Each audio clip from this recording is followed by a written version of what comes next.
Hello everyone. मेरा नाम है मोहित और आप देख रहे हैं नर्सिंग फॉर यू। जैसा कि हम मौसबी सीरीज के बारे में बात कर रहे हैं, तो ओबीजी कंप्लीट ओबीजी की मौसबी आपको दिए गए लिंक में मिलेगी। अभी पूरी तरीके से फ्री ऑफ कॉस्ट है। तो पूरी ओबीजी में मौसबी में 325 क्वेश्चंस है। एक एक के रैशनल के साथ हमने पूरी मौसबी कंप्लीट कर ली है। तो अगर अभी तक आपने मौसबी की वो वीडियोस नहीं देखी हैं, तो नीचे दिए गए लिंक में जाके ओबीजी की प्लेलिस्ट से पूरी ओबीजी कंप्लीट कर सकते हैं। और साथ में हमने शुरू किया है एमएसएन सिस्टम, और एमएसएन के अंदर सबसे पहला system endocrine system. Endocrine system के भी 60 क्वेश्चन हम कवर कर चुके हैं। आज हम अगले क्वेश्चन की तरफ बढ़ रहे हैं 61। जिन्होंने अभी तक के एंडोक्राइन के भी 60 क्वेश्चन नहीं देखे हैं, तो नीचे एंडोक्राइन की भी प्लेलिस्ट दी गई है, वहां से जाके एक बार चेक कर लें। तो आज हम पढ़ने वाले हैं 61st क्वेश्चन। तो क्वेश्चन पे ध्यान दीजिए। A client with diabetes is given instruction about food care। एक डायबिटीज का पेशेंट है और उसको हम फूड केयर के बारे में बता रहे हैं। Nurse determine that the instruction are understood when client state I will. Nurse कौन सी बात से पता लगाएगी कि पेशेंट को डायबिटीज के पेशेंट को फूड केयर के बारे में समझ में आ गया है। इन चारों में से आपको एक ऑप्शन बताना है। जब पेशेंट कौन सी बात कहे, आई विल, मैं क्या करूंगा, जिससे आपको समझ में आए कि वो फूड केयर समझ चुका है। तो ऑप्शन नंबर फर्स्ट है cut my toenails before bathing. दूसरा है soak my feet daily for 1 hour. तीसरा है examine my feet using a mirror at least once in a week. और फोर्थ वन है break in my new shoes over the course of several weeks. चार option है आपके पास, फटाफट से बताइए। चलिए हम बता देते हैं। Cut of my toenails before bathing. कभी भी बाथिंग से अगर आपने पहले नेल्स को कट किया तो नेल्स होते हैं हार्ड, और हार्ड होने की वजह से इंफेक्शन बढ़ने के चांस हो जाते हैं, और डायबिटीज वाला पेशेंट में जल्दी इंफेक्शन होता है। तो वैसे तो नॉर्मली भी हमें बाथिंग से पहले टोनेल्स कट नहीं करने चाहिए, क्योंकि इससे क्या होगा कि आपके नेल्स, जो टो के नेल्स हैं, वो सॉफ्ट हो जाएंगे अगर बाथिंग के बाद आप कट करोगे तो कभी भी बाथिंग से पहले कट करने के लिए मना करते हैं पेशेंट को। तो ये बात तो वो बिल्कुल सही नहीं बोल रहा है। हमेशा नहाने के बाद, क्योंकि जिससे नेल सॉफ्ट हो जाए और आराम से कट जाए। कभी भी डायबिटीज के पेशेंट के राउंड नहीं कट किए जाते, सीधे कट किए जाते नेल्स को, इन्फेक्शन के चांसेस को कम करने के लिए। दूसरा बोल रहा है soak my feet for daily for 1 hour. मुझे अपने पैरों को 1 घंटे डेली सोकिंग के लिए रखना है, सोक करके रखना है। 1 घंटा बहुत ज्यादा लंबा टाइम है। पानी में 1 घंटा अगर वो पैरों को रखेगा तो उसके पैरों में इंफेक्शन बढ़ने के चांस बहुत ज्यादा बढ़ जाते हैं।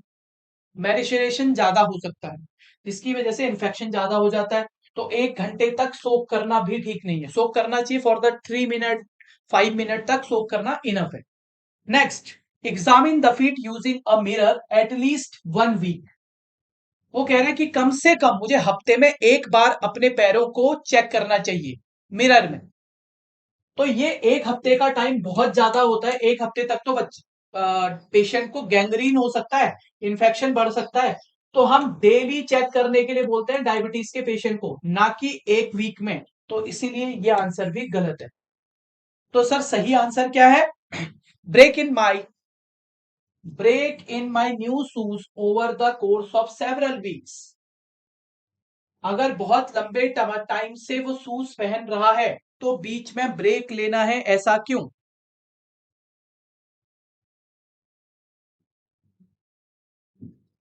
ठीक है, ऐसा इसलिए कि जो न्यू शूज होते हैं ना, वो टाइट होते हैं। वो कैसे होते हैं? वो बहुत ज्यादा टाइट होते हैं। तो टाइट होने की वजह से क्या कर सकते हैं? या तो इंजर्ड कर देंगे, या तो इंजर्ड कर देंगे, या फिर न्यू शूज की वजह से ब्लिस्टर बन सकते हैं। ब्लिस्टर बन सकते हैं, स्किन का ब्रेकडाउन हो सकता है, छाले बन सकते हैं। तो जब नए जूते लिए जाएं तो उनमें ब्रेक रखा जाए सेवरल वीक्स के लिए, जिससे कि वो टाइट ना हो। तो स्लोअर लॉन्गर पीरियड टाइम हमें धीरे धीरे उनको यूज करना है, लंबे टाइम तक नहीं पहनना है। ब्रेक लेना है, अगर शूज पहन लिए तो बार बार ब्रेक लेना है। ठीक है, तो हमें लगातार उनको यूज नहीं करना है बहुत सारे वीक में। तो हम उसको धीरे धीरे यूज करेंगे। ठीक है, जिससे कि ब्लिस्टर ना बने।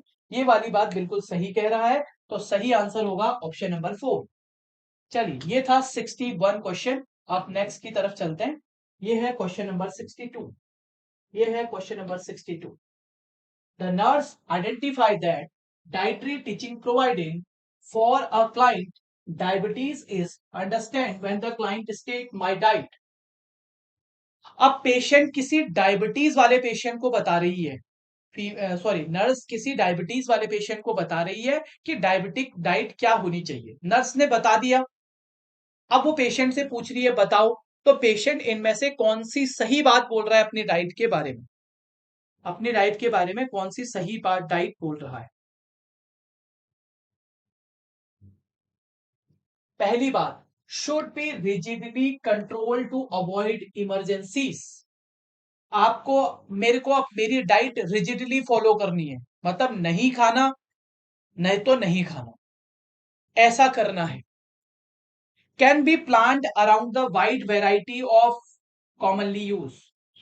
बहुत सारी वैरायटी में हम उसको फूड के बारे में बोल सकते हैं, या वो बोल रहा है कि हाँ, मेरे पास खाने के लिए बहुत सारी वैरायटीज है, तो मैं अल्टरनेट कर सकता हूं, सब्स्टिट्यूट यूज कर सकता हूं। तीसरा, is based on nutritional requirement that are the same for all people। is based on nutritional requirements। ये न्यूट्रिशनल रिक्वायरमेंट पे बेस है, ये सारे लोगों के लिए सेम रहता है।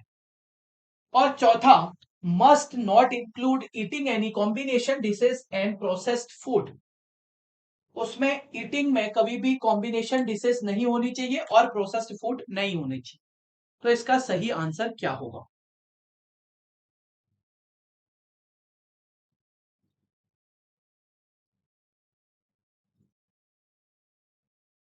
देखो, must not include any combination dishes and processed food.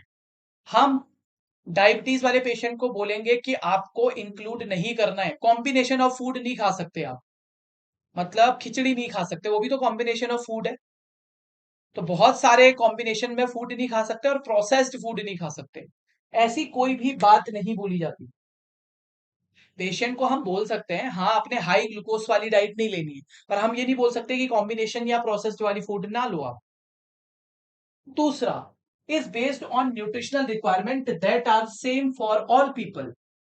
उसकी पेशेंट की जो डाइट रहेगी वो बाकी लोगों की तरह सेम रहेगी। तो सारे लोगों की सेम रहती है क्या? सबकी अलग अलग हो सकती है। मेरी अलग है, आपकी अलग है। सपोज मेरी 1500 के अप्रॉक्स समथिंग है, मेरे डाइटिशियन ने बोला है कि आपको इतना ही इनटेक करना है वरना आपका वेट बढ़ रहा है, तो मुझे 1500 खानी है सपोज। तो हो सकता है आपको नॉर्मल 2200 किलो कैलोरी चाहिए, तो हर इंडिविजुअल का उसके अकॉर्डिंग अलग अलग डाइटरी पैटर्न हो सकता है ना। तो हम ऐसा कैसे कह सकते हैं कि nutritional requirement same for all people, जैसा बाकी लोगों के लिए वैसे ही मेरे लिए होगा? ये तो बिल्कुल गलत बात है।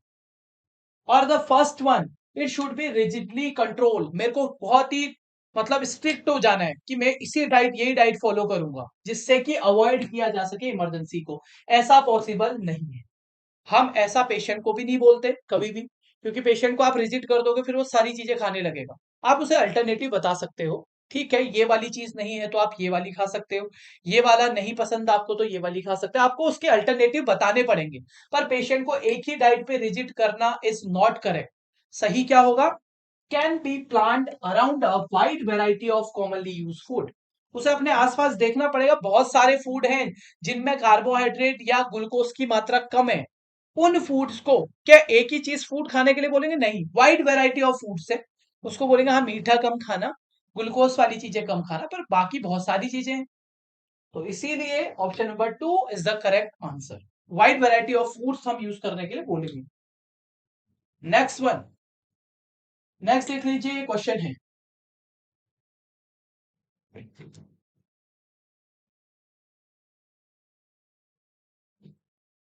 क्वेश्चन क्या पूछ रहा है, ये क्वेश्चन बहुत ज्यादा इंपॉर्टेंट है।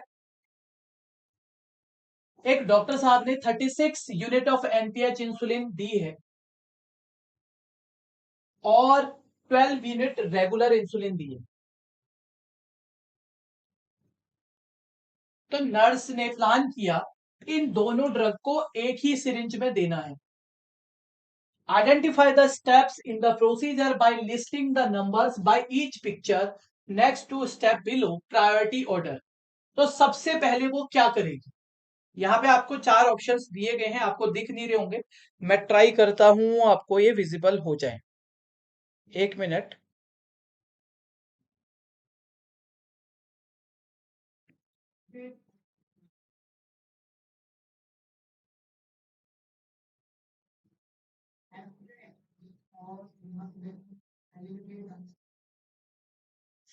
ठीक है, ये आपके पास चार ऑप्शंस है, मैं जूम कर देता हूँ, आपके लिए जूम कर रहा हूँ एक मिनट के लिए, थोड़ा सा ब्लैक होगा।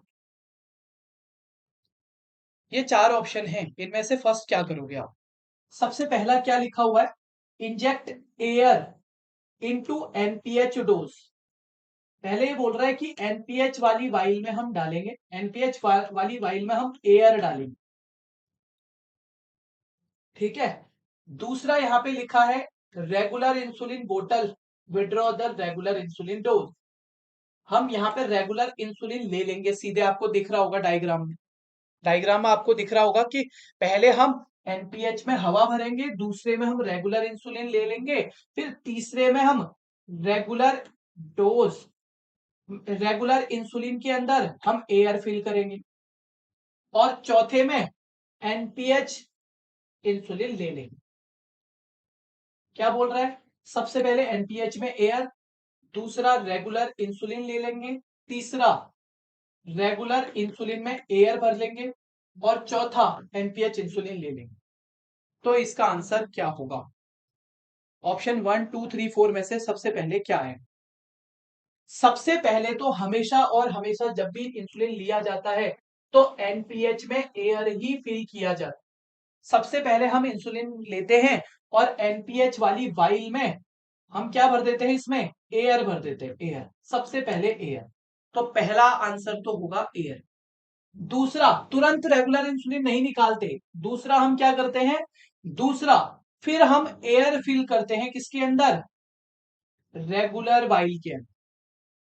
किसके अंदर फिल करते हैं? रेगुलर वाइल के अंदर। तो दूसरा हमने रेगुलर वाइल के अंदर इंसुलिन डाल दी, मतलब option number third, option number third, ठीक है। अब देखो अगला क्या होगा। सबसे पहले हमने एनपीएच में इंसुलिन डाला, ठीक है, फिर हमने रेगुलर इंसुलिन वाइल ले ली, इसमें एयर नहीं डाली हमने, सबसे पहले एनपीएच में एयर डाला और रेगुलर इंसुलिन ले लिया। तो दूसरा वाला स्टेप होगा कि रेगुलर इंसुलिन ले लिया हमने। Step number three, step number three होगा, अब हम रेगुलर इंसुलिन का जो डब्बा है उसमें से रेगुलर इंसुलिन ले लेंगे। सॉरी सॉरी सॉरी, थोड़ा सा गलत हो गई। सबसे पहले हम क्या करेंगे? एयर डालेंगे जितना ही हमें डोज चाहिए एनपीएच के अंदर, ठीक है। जब एयर हमने डाल ली तो फिर हम क्या करेंगे? रेगुलर वाली इंसुलिन में भी एयर डालेंगे हम, ठीक है। दोनों में हमने एयर डाली, तीसरे नंबर पे हम रेगुलर इंसुलिन लेंगे, रेगुलर इंसुलिन, और चौथे नंबर पे हम एनपीएच इंसुलिन लेंगे, ठीक है। तो सबसे पहले हमने क्या किया? एनपीएच में एयर डाला, दूसरे में हमने रेगुलर इंसुलिन में एयर डाला, दोनों में एयर डाल दी पहले, फिर सबसे पहले रेगुलर इंसुलिन लेना है, यहां पे रेगुलर इंसुलिन इंजेक्शन लेना है, ये इंजेक्शन ले लिया हमने सपोज, और लास्ट में एनपीएच इंसुलिन लेना। लास्ट में क्या करना है? एनपीएच इंसुलिन लेना है। तो 1 3 आंसर क्या होगा? सबसे पहले एयर, इसमें किसके अंदर? एनपीएच के अंदर एयर, फिर रेगुलर इंसुलिन के अंदर एयर, फिर रेगुलर इंसुलिन ले लिया, और फिर एनपीएच इंसुलिन ले लिया। तो ऑप्शन यही होंगे। ऐसे भी याद कर सकते हैं, रजिस्टर्ड नर्स पहले हमेशा रेगुलर इंसुलिन लेते हैं, ये याद रखना, RN से याद रखना। RN का मतलब रेगुलर इंसुलिन। तो ये बात आपको अच्छे से ध्यान रखनी। चलिए वापस से हम इसकी ब्राइटनेस को ओपन करते हैं। 1 मिनट रुक जाइए बस।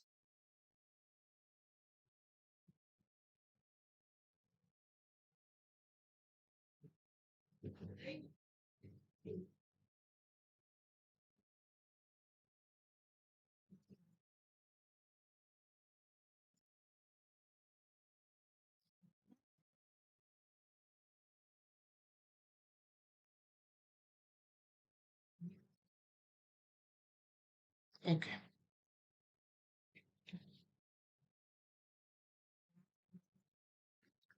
तो हमने ये वाला क्वेश्चन भी देख लिया। इसमें सबसे पहले आंसर क्या आएगा कि एयर फिल करनी है हमने। एयर फिल करनी है एनपीएच के अंदर। एयर पहले एनपीएच के अंदर फिल करेंगे। एयर एनपीएच के अंदर, फिर दूसरे नंबर पे रेगुलर इंसुलिन में एयर फिल करेंगे।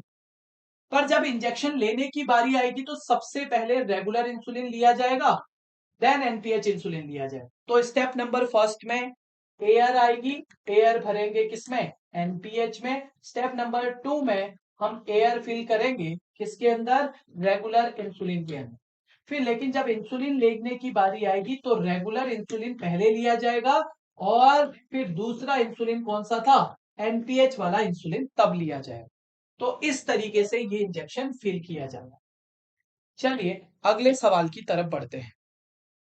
क्वेश्चन नंबर 14 यानी कि 64th क्वेश्चन देखिए फटाफट। क्वेश्चन नंबर 64th देखिए फटाफट।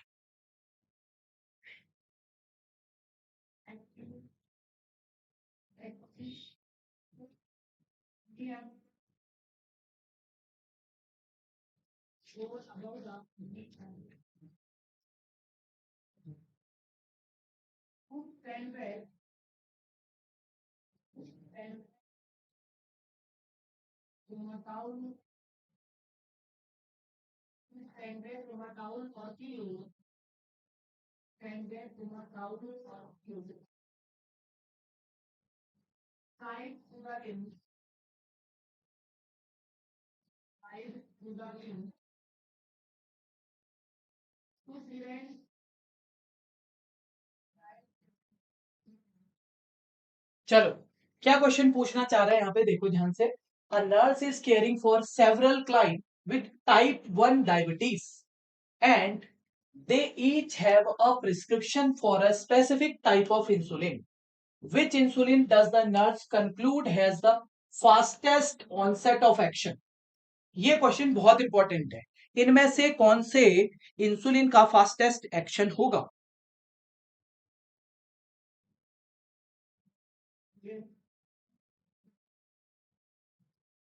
ठीक है, सबसे पहले लिस्प्रो की बात करते हैं। सबसे पहले किसकी बात कर रहे हैं, इंसुलिन लिस्प्रो की। लिस्प्रो की खास बात बता दूं आपको, ये लगभग लगभग 15 मिनट के अंदर, 15 मिनट के अंदर ही क्या करने लग जाता है, इसका ऑनसेट ऑफ एक्शन होता है 15 मिनट। लिस्प्रो का ऑनसेट ऑफ एक्शन होता है 15 मिनट, और लगभग आधे घंटे में ये पीक पे चला जाता है। कितने मिनट में, आधे घंटे से लेके 30 मिनट से लेके 1 घंटे के अंदर ये पीक पे चला जाता है। और मैक्सिमम हमारी बॉडी में ये 3 से 4 घंटे के लिए रहता है, 3 से 4 घंटे के लिए रहता है। लिस्प्रो की खास बात, 15 मिनट में इसका ऑनसेट है, मतलब 15 मिनट में ये बॉडी में काम करने लग जाएगा। और अपना मैक्सिमम इफेक्टिविटी कब दिखाएगा, आधे से 1 घंटे में, और 3 से 4 घंटे में बॉडी से गायब हो जाएगा। जबकि दूसरा, ध्यान से सुनना, दूसरा इंसुलिन ग्लार्जिन या जिसको लेंटस भी बोलते हैं, इसका ऑनसेट ऑफ एक्शन क्या है, इसको ऑनसेट होने में 1 से 1.5 घंटे का टाइम लग जाता है। 1 से 1.5 घंटे में तो ये काम करना शुरू करता है ग्लार्जिन। ठीक है, ये पीक पे जाने का इसका कोई कंफर्मेटरी अभी तक पता नहीं चला है कि ये पीक पे किस लेवल पे जाता है।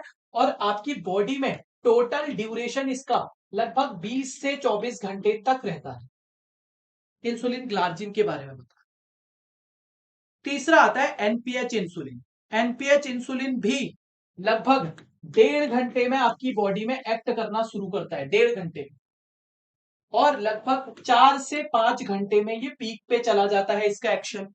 और टोटल आपकी बॉडी में कितनी देर तक रहेगा, अगर मैं इस बात को करूं तो ये भी लगभग 18 से 24 घंटे तक आपकी बॉडी में रहता है। कौन सा? एनपीएच इंसुलिन 18 से 24 घंटे तक आपकी बॉडी में रहता है।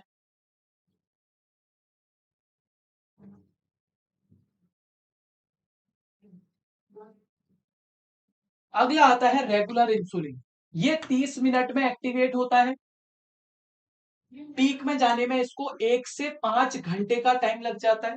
1 से 5 घंटे का टाइम इसको पीक में जाने में लग जाता है।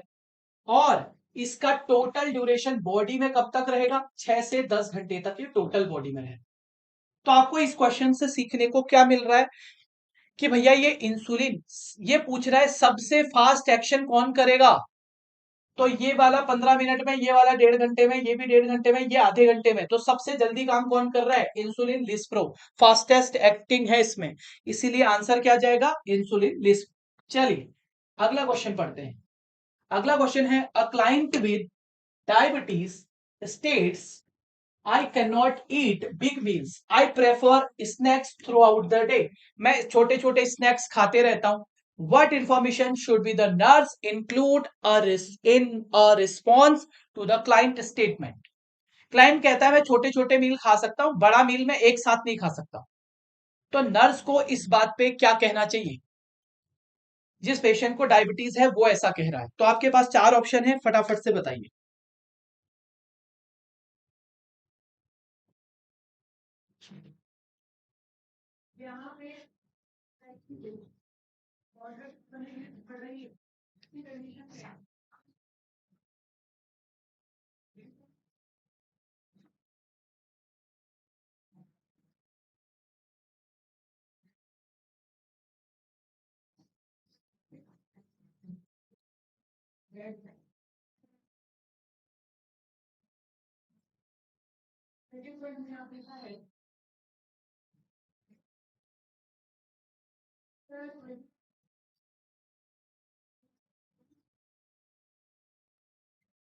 देखो डायबिटीज वाला ऐसा पेशेंट कह रहा है, तो बताइए इसका आंसर क्या होगा। सबसे पहले बात करते हैं, salt and sugar restriction is the main concern. Salt and sugar, तो सबसे पहली बात, शुगर को तो हम रिस्ट्रिक्ट करते हैं, चलो एक बात मान ली हमने, पर सॉल्ट को कभी भी रिस्ट्रिक्ट नहीं किया जाता डायबिटीज वाले पेशेंट। अब आपको लग रहा होगा कि आंसर जाएगा ऑप्शन नंबर थर्ड, यही आंसर लग रहा है, ऑप्शन नंबर थर्ड जाएगा। Small frequent meals are better for digestion. हाँ ऐसा होना चाहिए, कम कम खाएंगे तो जल्दी ज्यादा अच्छे से डाइजेस्ट होगा। ये बात सही हो सकती है। पर large meal can be control to weight problem, large meal खाने से वेट प्रॉब्लम कंट्रोल होती है, ये बात तो गलत है। तो हमारा आंसर थर्ड तो जा सकता है। पर हमारे पास है regulated food intake of basic control. तो बेसिक कंट्रोल के साथ रेगुलेटेड फूड का मतलब कार्बोहाइड्रेट भी, फैट भी, प्रोटीन भी होना चाहिए, पर एक लिमिटेड पोर्शन में, एक प्रॉपर पोर्शन होना चाहिए। जैसे कार्बोहाइड्रेट कितना देना है, फैट कितना देना है, प्रोटीन कितना देना है। तो इन दोनों में डायबिटीज वाले पेशेंट को हम small frequent meals are better तो बोल सकते हैं, ये बात बिल्कुल सही है। पर जो बेस्ट आंसर रहेगा, हम ये बोलेंगे डायबिटीज वाले पेशेंट को कि आपके लिए, अगर आपको बेसिक कंट्रोल के साथ रेगुलेटेड फूड लेना है, ये वाला सेंटेंस ज्यादा बेटर रहेगा compare to the third one. Third one तो किसी भी व्यक्ति के लिए सही हो सकता है, पर डायबिटीज वाले के लिए रेगुलेटेड फूड जरूरी है। अब वो स्मॉल फ्रीक्वेंट मील खा रहा है, प्रोटीन ही प्रोटीन खा रहा है, तो कोई फायदा थोड़ी ना है उसका।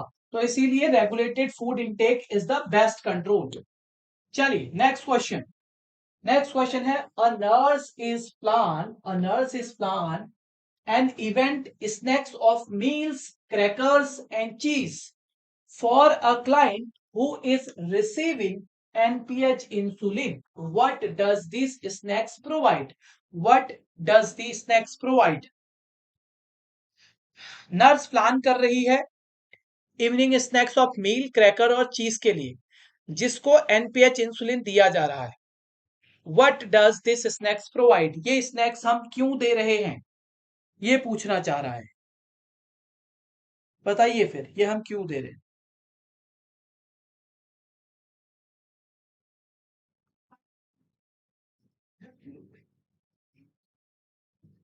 ठीक है, क्योंकि उस पेशेंट का वेट बढ़ाना है, हमने added calorie to promote the weight gain, बिल्कुल गलत बात है। हम उसको स्नैक्स में दे रहे हैं इवनिंग में तो वेट बढ़ाएंगी ऐसा जरूरी नहीं है। दूसरा, nourishment to counteract late insulin activity, nourishment to counter act late insulin activity, late insulin activity को ये क्या करेगा, काउंटर एक्ट करेगा। तो क्या ये बात सही है, तो ये बात सही नहीं है कि नरिशमेंट वगैरह, ये वाला आंसर सही रहेगा, रहेगा। हाँ ये सही हो सकता है, अभी देखते हैं। Encouraging to stay on the diet, हम पेशेंट को बोलेंगे कि इसी डाइट में रहना है, इनकरेज करना है क्लाइंट को कि वो उसी डाइट में रहे। क्या ये बात सही है, ऐसा नहीं है। जो हम इवनिंग डाइट दे रहे हैं उसका मेन पर्पस है इंसुलिन, जो हमने दिया है ना, उसकी वजह से बॉडी में ग्लूकोज की जरूरत पड़ेगी देर में। हमने एनपीएच इंसुलिन दिया है, तो अभी हमने एनपीएच के बारे में पढ़ा था। जो एनपीएच इंसुलिन होता है उसको 1.5 घंटे, 4 से 12 घंटे में भी वो पीक पे जाता है। तो हमको देर में ग्लूकोज चाहिए, तो ऐसी डाइट पे रहना है ये नहीं है बिल्कुल, हमें तो इंसुलिन को मेंटेन करने के लिए चाहिए। हाँ बिल्कुल, थर्ड वाला आंसर बिल्कुल सही है। High carbohydrate nourishment immediately use, नहीं ये बात बिल्कुल गलत है, क्योंकि हम मिल्क, क्रैकर और चीज दे रहे हैं जिनमें ज्यादा मात्रा में प्रोटीन प्रेजेंट रहता है। क्या प्रेजेंट रहता है, मेनली प्रोटीन प्रेजेंट रहता है। तो मिल्क एंड चीज स्लोली ग्लूकोज में कन्वर्ट होंगी, धीरे धीरे कन्वर्ट होंगी, धीरे धीरे कन्वर्ट। मिल्क और चीज क्या होंगी, ग्लूकोज में डायरेक्ट कन्वर्ट नहीं होंगी, धीरे धीरे कन्वर्ट होंगी, और धीरे धीरे ग्लूकोज बनेगा। और तब तक हमारा इंसुलिन भी 5-6 घंटे हो जाए। तो इंसुलिन को पीक में जाने में जो समय लग रहा है उस समय ज्यादा ग्लूकोज, उस समय ग्लूकोज चाहिए। तो हम अभी खाना उसको इसलिए खिला रहे हैं कि जब वो नींद में रहेगा ना और उसका इंसुलिन लेवल बढ़ेगा तो वो उसको मैच कर जाए। इंसुलिन के बढ़ने की वजह से आपकी बॉडी में ग्लूकोज की कमी हो जाएगी 5 घंटे बाद।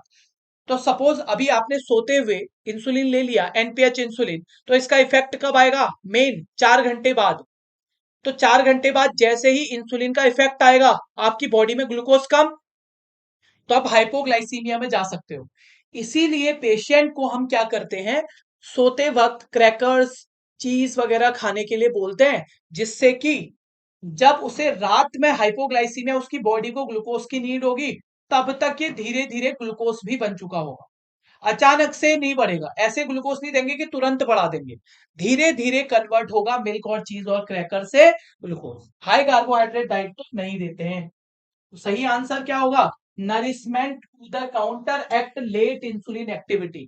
तो इंसुलिन की एक्टिविटी होगी हाइपोग्लाइसीमिया, इंसुलिन की एक्टिविटी क्या होगी, हाइपोग्लाइसीमिया। तो उससे लड़ने के लिए चाहिए हम, काउंटर एक्ट का मतलब उससे लड़ने के लिए। रात में इंसुलिन का लेवल बढ़ेगा तो ग्लूकोज का लेवल कम होगा। नेक्स्ट क्वेश्चन देखिए, a client has a glycosylated haemoglobin measures, मतलब वो आज आपने सुना होगा ना HbA1c, वो चेक किया जा रहा है। ग्लाइकोसिलेटेड हीमोग्लोबिन मेजरमेंट 6%, कितना है उसका, 6% है। तो what should the nurse conclude about the client when planning for teaching based on the result of laboratory test. When planning a teaching plan based on the result, इस result के हिसाब से कब वो अपना प्लान बनाएगी, इस रिजल्ट के हिसाब से कब वो अपना प्लान बनाएगी।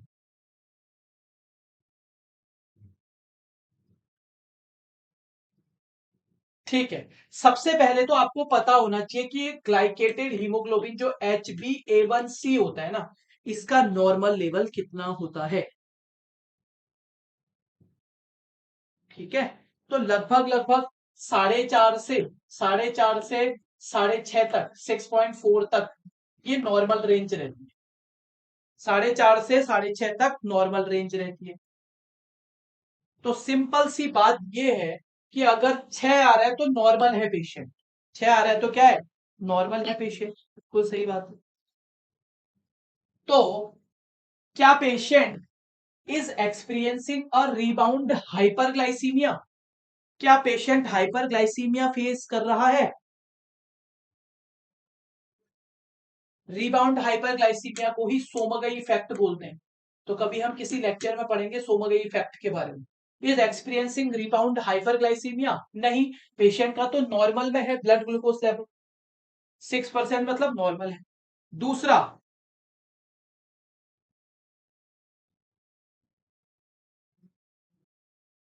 Need the insulin change to different type? क्या इंसुलिन को दूसरा टाइप चेंज करने की जरूरत? अरे नहीं, नॉर्मल है तो क्यों चेंज करोगे, सब कुछ सही चल रहा है।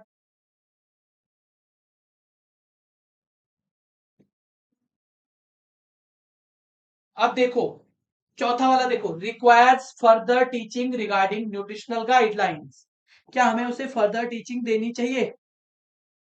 नहीं देनी चाहिए, क्योंकि उसकी नॉर्मल आ रही है तो उसे गाइडलाइन क्यों दोबारा से बताओगे आप? पेशेंट की नॉर्मल है ना, तो आपको क्या करना चाहिए? Has followed the treatment plan as prescribe. आप बिल्कुल सही कंट्रोल में हो, पर जो डॉक्टर साहब ने बोला है वो आपको करते रहना है, बस इतनी सी बात। तो ये बात बिल्कुल सही है, पेशेंट नॉर्मल है, लेकिन उसे जितना भी प्रिस्क्रिप्शन किया गया है वो उसको फॉलो करना चाहिए। Has followed the treatment plan as prescribe, तो जो भी ट्रीटमेंट प्लान प्रिस्क्राइब किया गया है वो करना है। चलिए क्वेश्चन नंबर 18, नेक्स्ट क्वेश्चन आ रहा है। A client with type 1 diabetes, a client with type 1 diabetes comes to the clinic because of concern regarding erratic control of blood glucose, regarding erratic control of blood glucose with the prescribed insulin therapy, with the prescribed insulin therapy. A client with type 1 diabetes come to the clinic because concern regarding erratic control of blood glucose level with the prescribed insulin therapy. The client experiencing sudden fall in the blood glucose level, अचानक से उसका blood glucose level कम हो गया, followed by a sudden episode of hyperglycemia, और उसको sudden episode hyperglycemia भी आ रहा है। तो which complication of insulin therapy should the nurse conclude that the client experiencing? कौन सी चीज पेशेंट कर रहा है?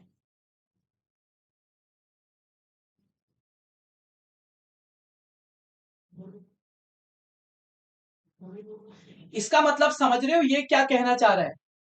एक पेशेंट था टाइप 1 डायबिटीज का, जो क्लिनिक में आया और ब्लड ग्लूकोज लेवल उसका ठीक था, उसको हमने इंसुलिन थेरेपी के लिए प्रिस्क्राइब किया। जब लेकिन क्लाइंट ने अचानक से ब्लड ग्लूकोज लेवल कम हुआ उसका, followed by sudden episode of hyperglycaemia. तो इस कॉम्प्लिकेशन को क्या बोलते हैं, मैं बता देता हूं आपको। कई बार हम क्या करते हैं, इंसुलिन का अमाउंट ज्यादा कर लेते हैं।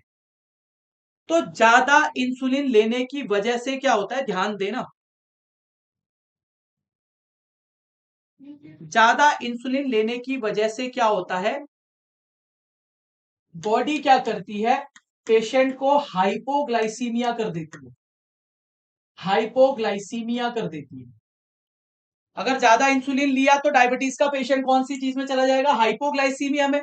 और हाइपोग्लाइसीमिया अगर होगा तो पेशेंट की बॉडी में कंपनसेट करने के लिए, पेशेंट की बॉडी में कंपनसेट करने के लिए लिपोलाइसिस होनी शुरू हो जाएगी, ग्लूकोजिनेसिस शुरू हो जाएगी।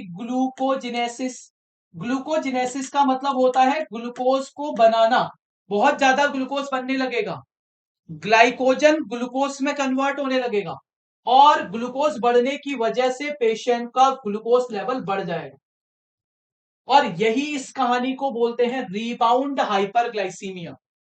पहले पेशेंट को हाइपरग्लाइसीमिया था, लेकिन हमने इंसुलिन ज्यादा दे दिया, टू मच ऑफ इंसुलिन, उसकी वजह से पेशेंट को रात में हाइपोग्लाइसीमिया हुआ। जैसे ही पेशेंट की बॉडी ग्लूकोज का लेवल कम फील करती है, वैसे ही ग्लाइकोजेनेसिस ग्लाइकोजेनेसिस क्या हो जाता है, ग्लूकोजेनेसिस बढ़ने लग जाता है, पेशेंट की बॉडी में ग्लूकोज कम, बॉडी बनाने लग जाती है और ज्यादा ग्लूकोज, और ज्यादा, और पेशेंट की बॉडी में दोबारा से ग्लूकोज बढ़ जाता है। इस बात को बोलते हैं रिबाउंड हाइपरग्लाइसीमिया, या इसी कहानी को बोला जाता है सोमगई इफेक्ट। इसी कहानी को क्या बोला जाता है? सोमगई इफेक्ट। तो ये था इसका सही आंसर। बताएंगे डाउन फिनोमेना भी क्या होता है, ये भी बताएंगे, और इसका आंसर है सोमगई इफेक्ट।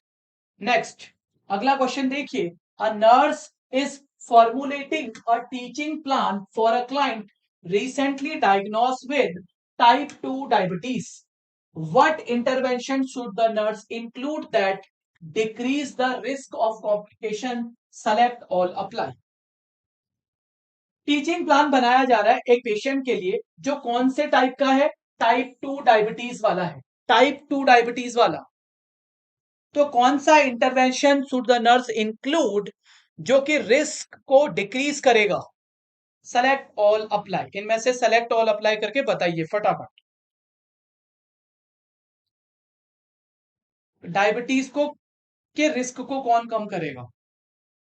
जल्दी से बताइए फटाफट।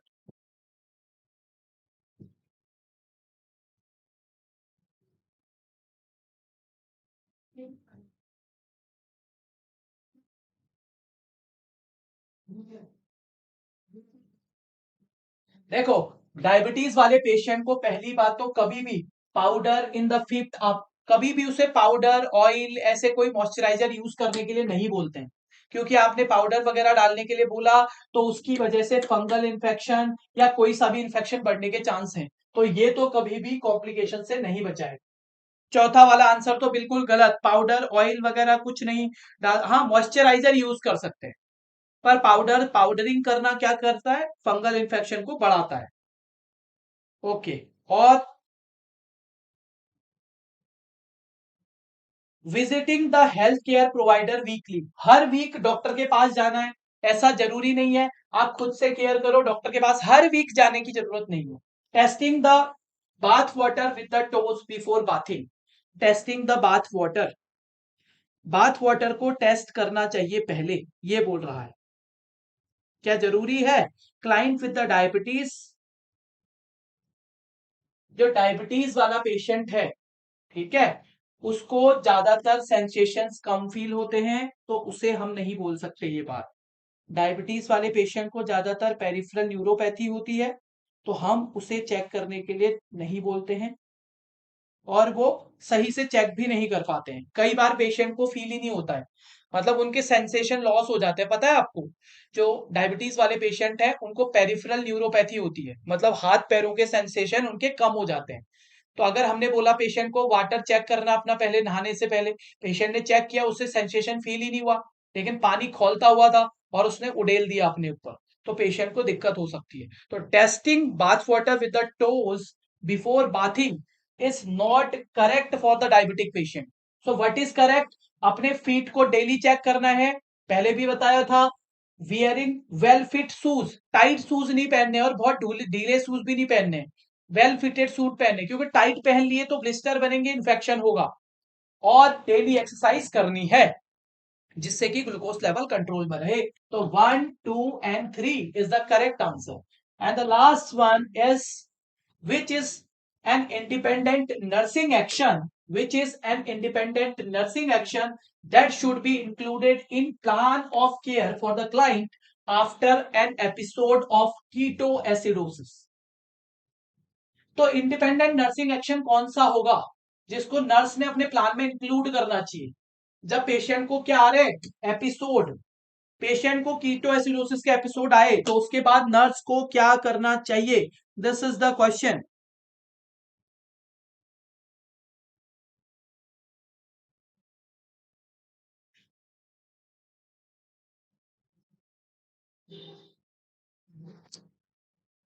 ओके, सबसे पहले बस पढ़ लेते हैं। Regulating an insulin dose according to the amount of ketone found in the client urine. ये बोल रहा है कि जितने कीटोन बॉडीज पाए जाएंगे उसके हिसाब से हम करेंगे। तो कभी भी कीटोन बॉडीज के हिसाब से इंसुलिन नहीं दिया जाता। ब्लड में ग्लूकोज कितना है, ब्लड ग्लूकोज लेवल के अकॉर्डिंग इंसुलिन दिया जाता है, ना कि कीटोन बॉडीज के according. Giving fruit juice, broth, milk as soon as the client able to take fluid orally. The patient orally लेने के लिए तैयार हो जाए, ओरली फूड लेने के लिए तैयार हो जाए, फ्लूइड लेने के लिए तैयार हो जाए, मतलब जब वो होश में आ जाए तो तब हमने उसे फ्रूट जूस, ब्रॉथ या मिल्क कुछ भी दे सकते हैं। तो ऐसा नहीं करना है। सर ऐसा क्यों? क्योंकि इनमें फ्रूट जूस में हाई ग्लूकोज रहता है, पहले से ही कीटोन बन गए हैं, इतना ज्यादा ग्लूकोज बना है बॉडी में कि कीटोन बन चुके हैं, और फिर भी फ्रूट जूस दोगे क्या? नहीं, ये हाई कार्बोहाइड्रेट वाली चीजें नहीं देते। अगला, with hold the glucose in any form until situation is corrected. With hold कर देना, हम उसे ग्लूकोज नहीं देंगे, हम उसे ग्लूकोज ही नहीं देंगे। विद होल्ड ग्लूकोज, ग्लूकोज को बिल्कुल ही बंद कर देंगे, ऐसा नहीं करना है। क्योंकि पेशेंट की आपकी इंसुलिन भी तो चल रही है। अरे पेशेंट को कीटोन बॉडी चलेंगे तो इंसुलिन भी चलेगा, तो इंसुलिन वाले को ग्लूकोज देते हैं थोड़ा बहुत अमाउंट में, हाई अमाउंट में नहीं देते, लेकिन थोड़ा बहुत अमाउंट में ग्लूकोज देना होता है, जिससे पेशेंट हाइपोग्लाइसीमिया में ना जाए। तो क्या करेंगे सर? साइनम सिम्टम देखेंगे, कहीं पेशेंट हाइपोग्लाइसीमिया में तो नहीं जा रहा, ये चेक करना सबसे पहली प्रायोरिटी है, जो नर्स कर सकती है इंडिपेंडेंटली।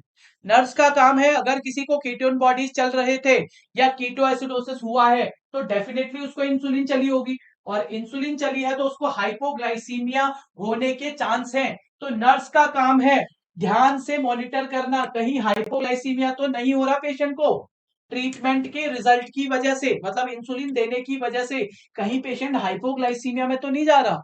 ये आंसर होगा नर्स का।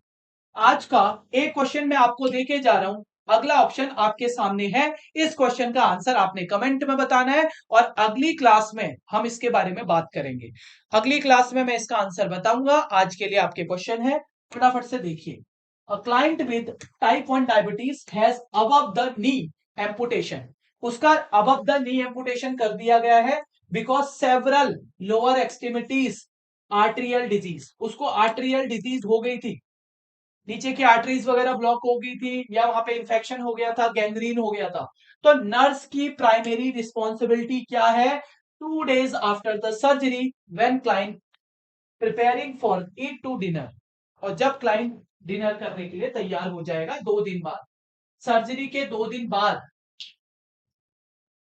नर्स की प्राइमरी रिस्पॉन्सिबिलिटी डाइट के रिगार्डिंग क्या होगी?